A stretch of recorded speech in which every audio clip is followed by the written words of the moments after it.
Welcome to COMP-2112, Advanced Client-Side JavaScript in Fall Semester 2022. I am Yashasvi and this is my portfolio website, Grace, built with Express JavaScript. To begin with, here are some highlights of what EJS is.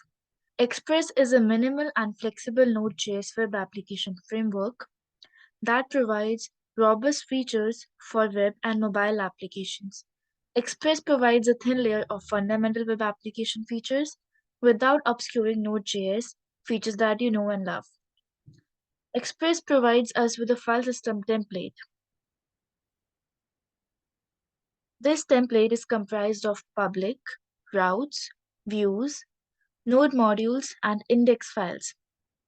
EJS web service requires a few dependencies, which can be seen in the package.json.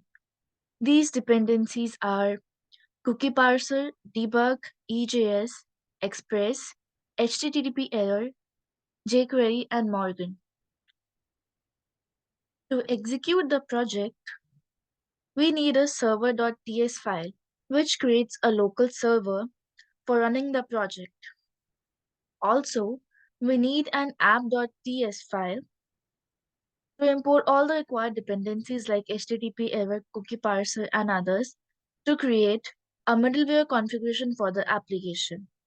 And at last, we need an index.ts file under the routes directory, which returns the requested views on the basis of page name and title.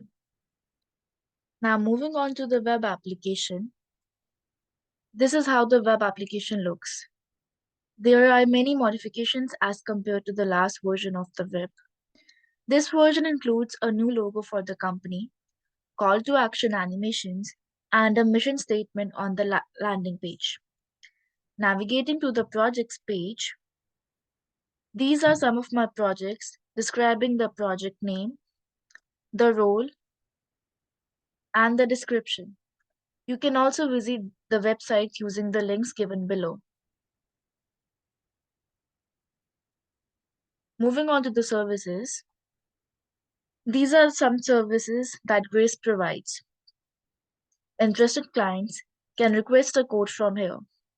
This button will take you to the contact page, which contains a form, my social contact, and other information.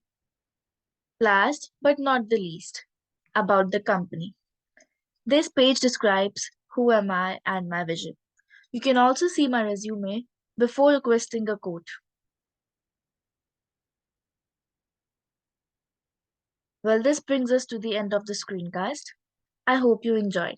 Thank you.